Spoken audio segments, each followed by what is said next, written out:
मैंने सुना है कि एक बार मैंने बोर्ड लिखा हुआ पढ़ा कि आप कह रहे हैं कि हम लोगों को यूके भेज रहे हैं, ऑस्ट्रेलिया भेज रहे हैं, कनाडा भेज रहे हैं, कि बात सच है या गलत बात है? हाँ जी, बिल्कुल ये बात सच है। हम स्टूडेंट्स भेज रहे हैं यूके, ऑस्ट्रेलिया, कनाडा। कुछ स्टूडेंट्स कहते हैं यार मैं आइल्स नहीं दे सकता या नहीं देना चाहता, उनके लिए क्या? कुछ यूनिवर्सिटीज़ ऐसी होती हैं जो इंटरव्यूज़ कंडक्ट करती हैं और स्टूडेंट जो है वो इंटरव्यू फेल कर जाते हैं। देन हमारे पास हर स्टूडेंट के लिए बैक ऑप्शंस जो होते हैं वो अवेलेबल होते हैं। मुझे बताएं कि कैश कितने टाइम में आप मंगवा के देते हैं? कुछ एजेंट कहते हैं मैं दिन चढ़ा हुआ है तो आप हमें डॉक्यूमेंट दें तो हम शाम का, ऐसा होता है ये जो? What's so bright? It's hard to breathe, but that's alright. Hush.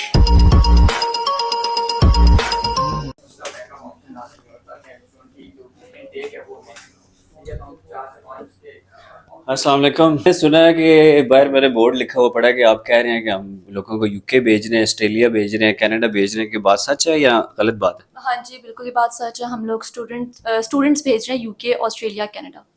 अच्छा, मुझे ये बताएं कि क्या आप कितने पैसे लेते हैं? क्योंकि आपको पता है आजकल हालात इस किस्म के, हर बंदे का दिल करता है कि मैं बाहर चला जाऊं, ठीक है?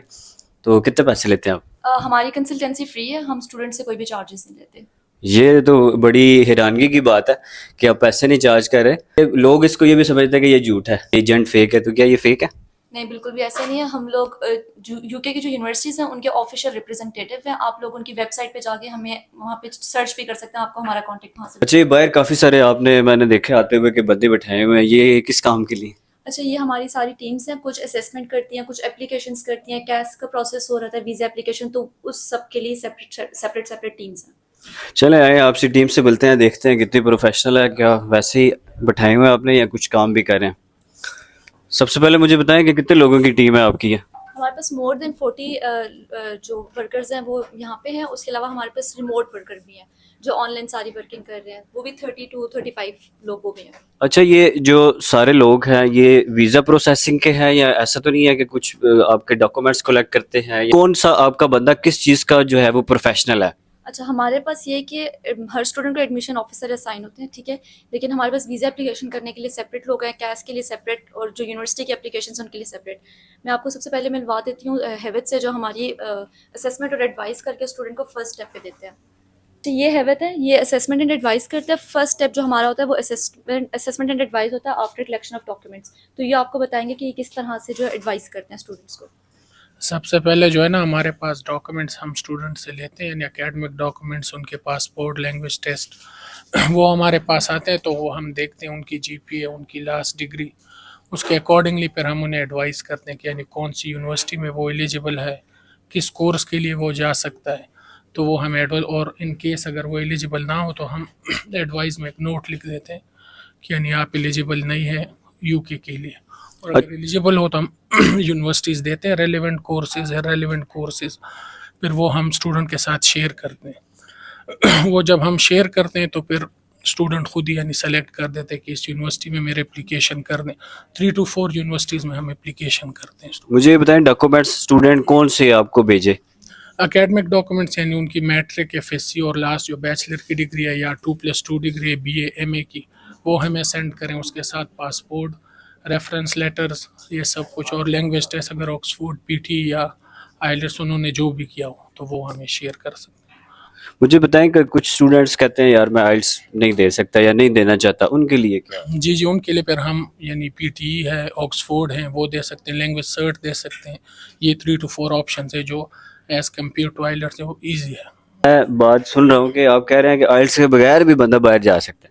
जी जी, बिल्कुल जा सकते हैं। कुछ यूनिवर्सिटीज़ हैं हमारे पास, स्टिरलिंग है, और कुछ 2-3 और यूनिवर्सिटीज़ हैं ना जो यानी इंग्लिश प्रोफिशिएंसी लेटर पे जा सकते हैं। अच्छा, फॉर एग्जांपल एक बच्चे ने आपको डॉक्यूमेंट्स भेजे, कितने टाइम में आप उसका ऑफर मंगा लेते हैं? डिपेंड करते हैं यूनिवर्सिटी टू यूनिवर्सिटी, लेकिन विद इन 15 वर्किंग डेज या 10 वर्किंग डेज में यानी ऑफर लेटर आ जाता है। अच्छा, ऐसा तो नहीं है कि आपको स्टूडेंट जो है उसने डॉक्यूमेंट भेजे हैं तो उसके बाद इस चीज़ की क्या गारंटी है कि आप ऑफर मंगवा देंगे?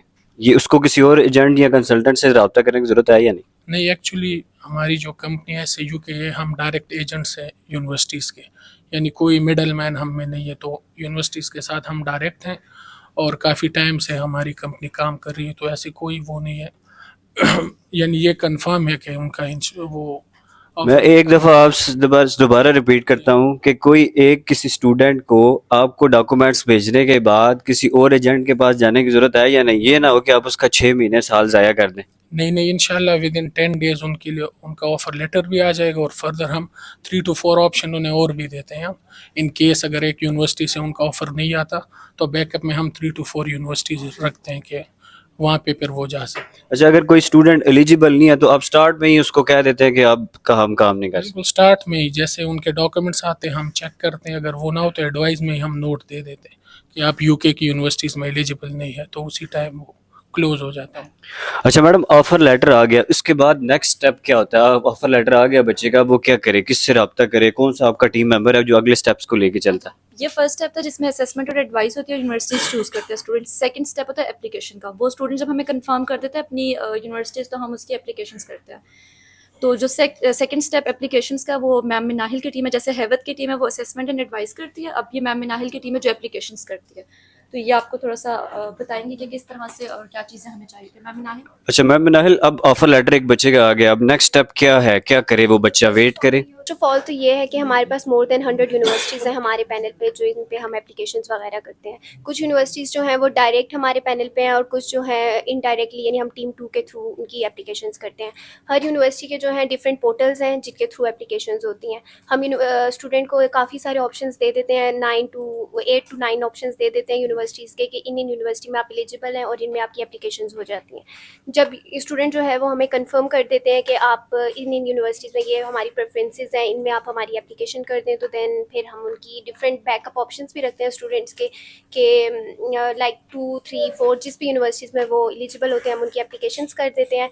देन फिर किसी किसी यूनिवर्सिटीज़ का ये होता है कि ऑफर लेटर्स जल्दी आ जाते हैं, उसमें स्टूडेंट कहता है कि हमारी एप्लीकेशन प्रोसीड कर दें। लेकिन कुछ यूनिवर्सिटीज़ ऐसी होती हैं जो इंटरव्यूज़ कंडक्ट करती हैं और स्टूडेंट जो है वो इंटरव्यू फेल कर जाते हैं।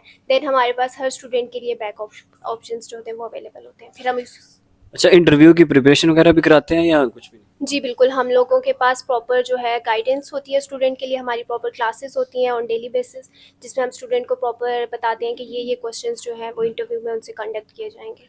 अच्छा, फॉर एग्जांपल एक स्टूडेंट है, उसका ऑफर आ गया, उसने एक यूनिवर्सिटी भी चूज़ कर ली है, उसके बाद स्टूडेंट का नेक्स्ट स्टेप क्या है? अच्छा, जब स्टूडेंट का ऑफर लेटर आ जाता है, कुछ यूनिवर्सिटीज़ जो होती हैं वो पहले इंटरव्यूज़ कंडक्ट कर लेती हैं, और कुछ यूनिवर्सिटीज़ जो हैं वो ऑफर लेटर आने के बाद इंटरव्यूज़ कंडक्ट करती हैं। तो फिर उसके बाद ये होता है कि इंटरव्यूज़ जब स्टूडेंट पास कर जाते हैं तो देन हम उनका जो है डिपॉजिट की तरफ जाते हैं। डिपॉजिट के बाद कैश रिक्वेस्ट करते हैं। अच्छा, अब डिपॉजिट फॉर एग्जांपल एक स्टूडेंट ने जमा करा दिया 5,000 पाउंड, अब उस टाइम पे कोई बैंक स्टेटमेंट होगी या कुछ? आपको पता है कि कुछ यूनिवर्सिटीज़ जो है वो बैंक स्टेटमेंट कैश के टाइम पे मांगती हैं, कुछ यूनिवर्सिटीज़ नहीं मांगती, तो आप बैंक स्टेटमेंट में कोई बच्चे की हेल्प कर सकते हैं? क्योंकि बहुत सारे एजेंट और कंसल्टेंट यूँ भी करते हैं कि वो कहते हैं जी हमारे पास बंदे हैं, हम इन्वेस्टर से करा देंगे, कुछ लिक्विड मनी बना लेते हैं, कुछ यूँ करते हैं कि हमारे पास जो है वो हमारे जो बैंक के मैनेजर हैं उनसे हमारे कॉन्टैक्ट्स हैं, तो वैसा कुछ काम भी आप करते हैं? बैंक स्टेटमेंट जो है वो स्टूडेंट खुद अपनी जो जेन्युइन स्टेटमेंट्स है वही अरेंज करता है। हम लोग उनको रिकमेंड नहीं करते कि वो एजेंट्स के थ्रू या इन्वेस्टर्स के थ्रू जो है वो अपनी जो बैंक स्टेटमेंट्स हैं वो रखवाएं, क्योंकि अगर कोई भी स्टूडेंट माल प्रैक्टिस में इन्वॉल्व होता है तो जो यूके है वो उधर उनकी 10 ईयर्स का जो है वो बैन लग जाता है उन पर। तो हम लोग इस चीज़ को रिकमेंड नहीं करते। अच्छा, बहुत सारे कंसल्टेंट जो है ना, या आपको पता है कि मेरे जैसा एक मिडिल क्लास बंदा है, उसके पास तो इतने पैसे नहीं है कि वो 60-70 लाख रुपया बैंक स्टेटमेंट का कहीं से जमा करे। तो अगर कोई इन्वेस्टर से बनाता है, फॉर एग्जांपल आपने इन्वेस्टर ने दिया कि उसको इन्वेस्टर मिल गया और उसने उससे बनवा लिया है और वो पैसे सही हैं, जेन्युइन है, तो वीज़ा लग जाता है या नहीं लगता?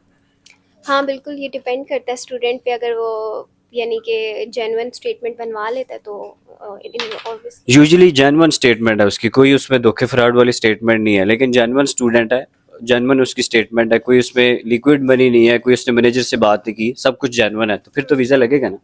हाँ बिल्कुल लग जाएगा।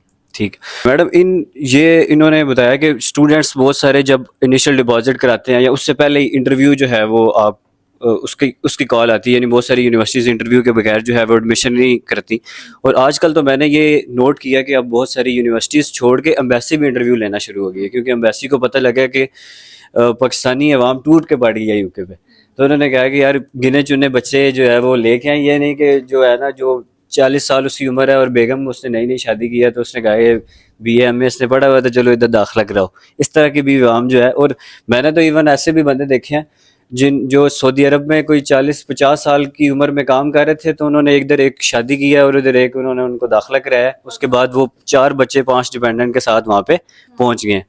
तो इंटरव्यू अब उन्होंने लेना शुरू किया, तो इंटरव्यू की प्रिपरेशन आप कराते हैं, तो वो कौन सा बंदा है जो इंटरव्यू की प्रिपरेशन कराता अच्छा, हमारी इंटरव्यू की डेली क्लासेस होती हैं जो कि वैस ये एहसन की टीम है वो लेती हैं, ठीक है। उसके अंदर हम जो है उनको स्टूडेंट की इतनी प्रिपरेशन हो जाती है कि वो यूनिवर्सिटी का इंटरव्यू भी क्लियर कर लेता है और एम्बेसी का इंटरव्यू भी क्लियर कर लेता है। ये बताएं कि अब फॉर एग्जांपल एक स्टूडेंट ने डिपॉजिट भी जमा करा दिया, अब वो इंटरव्यू के फेज के ऊपर है, तो आप क्या उसको यहाँ बिठा के कोई फिजिकल क्लासेस देते हैं या ऑनलाइन देते हैं?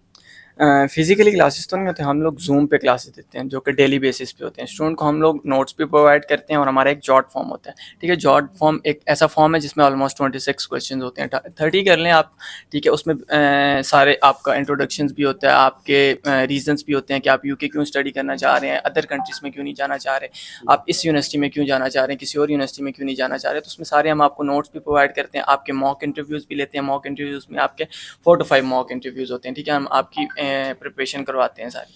अच्छा, कोई एक स्टूडेंट बेचारा मेरी तरह का घबरा गया उस टाइम पे, क्योंकि वो गोरों की अंग्रेजी थोड़ी सी मुश्किल होती है, नहीं समझ आती बंदे को, घबरा गया और उसका फेल हो गया किसी वजह से, किसी रीजन की वजह से, तो अब वो बेचारे का दोबारा री इनटेक हो सकता है या नहीं हो सकता, या क्या ऑप्शन होगा उसके पास? अच्छा, जैसे हम मैम मिनाहिल की टीम ने आपको पहले ही ऑलरेडी बताया कि हम लोग स्टूडेंट का बैकअप ऑप्शन भी बनाते हैं, ठीक है। 4 से 5 हमारे पास बैकअप ऑप्शन होते हैं। कुछ यूनिवर्सिटीज़ हैं आपको री इंटरव्यू का ऑप्शन भी देते हैं। अगर कुछ यूनिवर्सिटी आपको री इंटरव्यू का ऑप्शन नहीं देती तो हमारे पास ऑलरेडी आप बैकअप ऑप्शन होता है। तो हम एक यूनिवर्सिटी में अगर आपका इंटरव्यू नहीं पास हुआ तो हमारे पास दूसरा बैकअप ऑप्शन ऑलरेडी होता है, हम उस स्टूडेंट का वहाँ किसी और दूसरी यूनिवर्सिटी में इंटरव्यू शेड्यूल करवा देते हैं।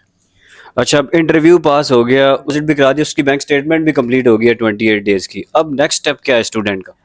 नेक्स्ट स्टेप ये होता है कि हम उसका कैश अप्लाई करते हैं। अच्छा, वो कैश भी आप ही डील करते हैं या कोई और बंदा है? कैश की टीम जो है वो सर हैदर की टीम बैठी हुई है, वहाँ पे वो कैश को डील करते हैं। चलिए ये बताएं कि कैश के लिए किसी स्टूडेंट को क्या डॉक्यूमेंट्स चाहिए होते हैं, और कोई कैश के कोई एक्स्ट्रा फीस है या कुछ भी नहीं?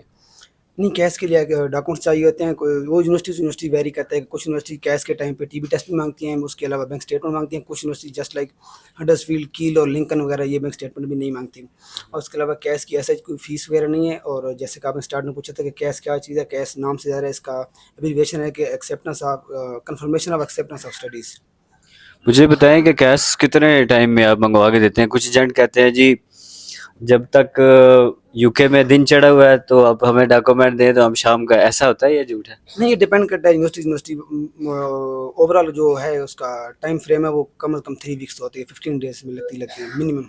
ठीक है। और मिनिमम 15 डेज अगर लगते हैं तो उस टाइम पे स्टेटमेंट अपना बच्चा निकाल सकता है या पड़ी रहेगी? नहीं, बिल्कुल नहीं। अब स्टेटमेंट तो उसके लिए भी मैच्योर चाहिए होते हैं और उसके बाद वीज़ा एप्लीकेशन के लिए भी मैच्योर चाहिए थे। वो डिपेंड करता है, अगर कोई यूनिवर्सिटी जो बैंक स्टेटमेंट रिक्वायर नहीं करती तो उसके लिए तो रिक्वायर ही नहीं है, लेकिन जो रिक्वायर करती है तो उसके लिए तो बिल्कुल भी नहीं करवा सकता।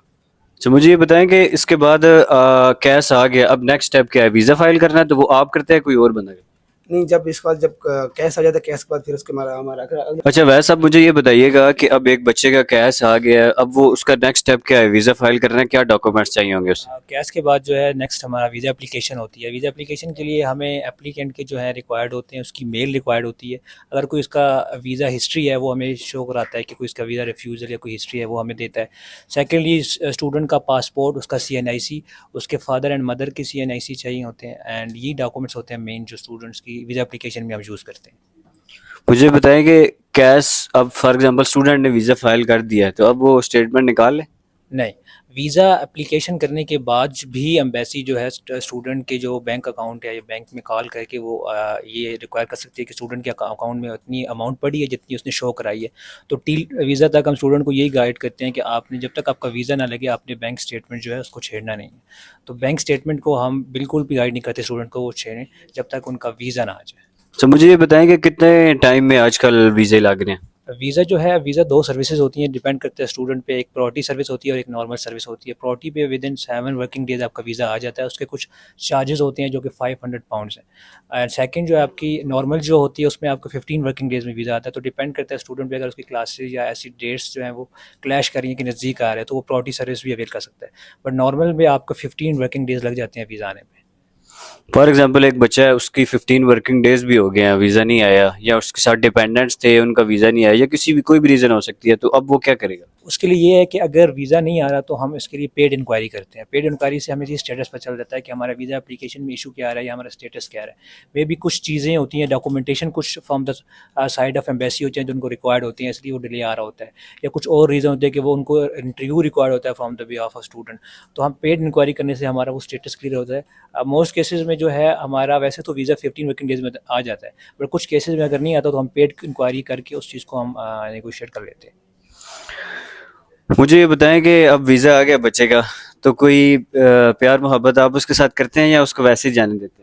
प्यार मोहब्बत ये है कि लाइक हमारे साथ स्टूडेंट्स चाहते हैं कि जैसे आपको स्टार्टिंग में हमने बताया था कि आइट्स जो स्टूडेंट को हम लैंग्वेज टेस्ट जो हमसे करवाते हैं उनको हम फीस भी रिफंड कर देते हैं। अच्छा, ये आप जो है वो कह रहे हैं कि फीस जो आइल्स की है वो आप देंगे? बिल्कुल, इसका ये है कि जो स्टूडेंट हमारे साथ लैंग्वेज टेस्ट करते हैं उनको वाउचर्स भी देते हैं डिस्काउंटेड प्राइस पे। हम उनकी तैयारी भी खुद कराते हैं लैंग्वेज टेस्ट की। अगर वो स्टूडेंट हमारे साथ वीज़ा ग्रांट कर लेता है, जो लैंग्वेज टेस्ट के उसने अमाउंट पे की होती है, वो हम उसको रिफंड बैक कर देते हैं at the time of visa जब उसका ग्रांट होता है।